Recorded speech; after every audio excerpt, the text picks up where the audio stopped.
ભાભર માર્કેટયાર્ડમાં યોજાયેલ આત્મનિર્ભર કાર્યક્રમનો ફિયાસ્કો, સભામંડપમાં ખેડૂતો સહિત લોકોની પાંખી હાજરી, આયોજકોને સભામંડપમાં ગોઠવેલ સંખ્યા ઓછી થતાં ખુરશીઓ સમેટવી પડી.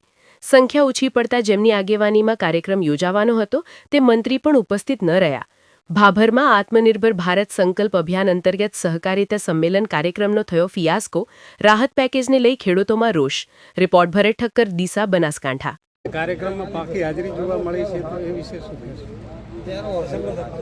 આજે પ્રસંગ હતો એટલે હાજરી તો બરાબર હતી, પણ છતાં પ્રયત્ન કરીશું ભવિષ્યમાં એવું ન થાય. ભાભર તાલુકાના ખેડૂતોને જે રાહત પેકેજ જાહેર કર્યું છે એમાં પણ હજી 33% અનામત મળ્યું નહીં, કેટલાક ખેડૂતોને સર્વે થયો નહીં, તો આ બાબતે શું કહેશો? 100% ખેડૂતોને મળશે, કોઈ ખેડૂત બાકી નહીં. ખેડૂતોમાં અત્યારે નારાજગી જોવા મળી રહી છે, એમાં ખાસ કરીને ભાભર તાલુકામાં, તો આ વિશે શું કહેશો? નહીં, નારાજગી જેવો પ્રશ્ન વિરોધ પક્ષના લોકો ભરમાવવાનો પ્રયત્ન કરતા હોય, પણ એવો કોઈ વિષય અમારા ધ્યાનમાં આવ્યો નથી ને હશે. ભવિષ્યમાં કંઈ હશે, સાચો પ્રશ્ન હશે તો સરકાર પક્ષેથી અમે પણ પૂરો પ્રયત્ન કરાવીશું.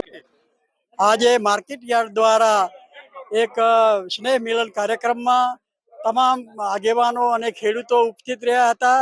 તેમાં જે તે ભારતની જે તે લાભો મળતા હતા એના વિશે ચર્ચા થઈ છે અને જુદી જુદી યોજનાઓને ખેડૂતો લક્ષી શું શું લાભ છે એના માટેની યોજનાની આજે વિગતવાર સૌ નેતાઓએ વાત કરી છે.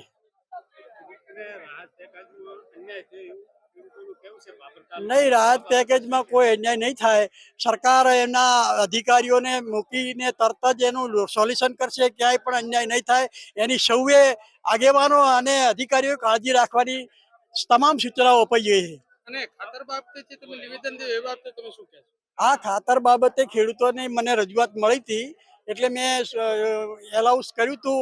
ખરેખર જરૂર તો છે જ અને એનું ઘટતું કરવા આ લોકો આગેવાનો બંધાયા છે આજે, અને ટૂંક સમયમાં એનું ખાતરનું નિરાકરણ થઈ જશે એવી સૂચના આપી છે.